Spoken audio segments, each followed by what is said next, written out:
Matane sera l'une des circonscriptions électorales les plus surveillées au Québec. En 2003, la libérale Nancy Charest a remporté la victoire sur le péquiste Pascal Bérubé par seulement 33 voix. Cette fois, il faudra compter avec l'ADQ. Voici le portrait de Bruno Lelièvre.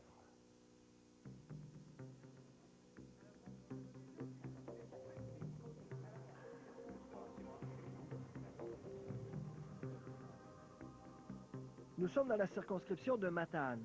Elle compte 27 700 électeurs pour une population de plus de 35 000 habitants.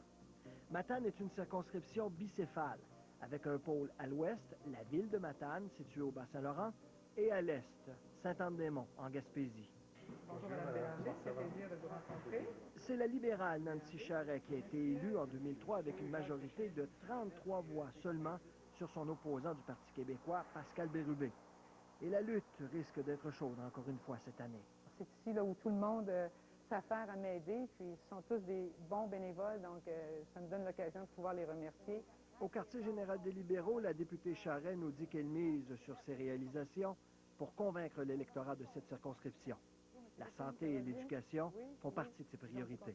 Dans le comté de Matane, c'est plus de 210 millions d'investissements qui ont été générés dans les 4 dernières années. Et ce bilan-là, j'en suis très fière.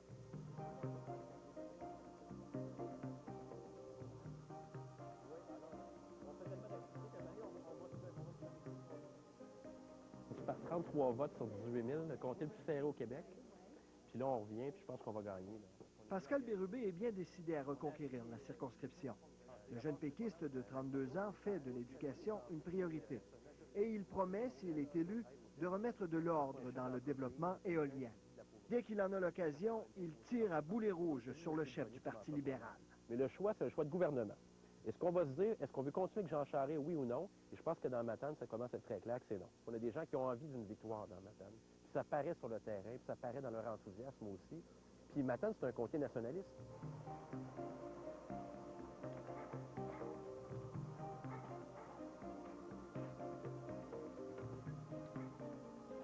Bonjour, madame. Je me présente, Donald Grenier. Je suis candidat pour l'Action démocratique dans le comté de Matane. Maire de la municipalité. Bonjour, bonjour. Ça vous dérange pas qu'on ait les... Ah oui, en bien, j'espère. Bon. Le candidat de l'Action démocratique, Donald Grenier, a choisi le traditionnel porte-à-porte pour convaincre les électeurs de cette circonscription. Le maire des Méchants est bien conscient des problèmes économiques que vit la région. On va utiliser les fonds gouvernementaux raisonnablement. On va les utiliser pour dynamiser l'économie, pour être en mesure de bien livrer la marchandise à nos citoyens et pour maximiser les retombées économiques. Au revoir, bonjour, merci, bon après-midi. Le candidat adéquiste se dit satisfait pour l'instant de sa campagne. Oui, satisfait. Ça se passe comme ça pas mal partout. Ça va très bien, oui, oui. Plus à l'est, la Haute-Gaspésie, secouée par les fermetures d'entreprises, en a pris pour son rhume. Tout comme ce bateau, l'économie de cette région est figée. Micheline Pelletier est mairesse de Sainte-Anne-des-Monts. Sa région est en léthargie, dit-elle, d'un point de vue économique. Nos élus n'étaient pas assez forts pour revendiquer. Ils n'étaient pas assez capables de ramasser ça, de le porter puis de dire on y va de l'avant.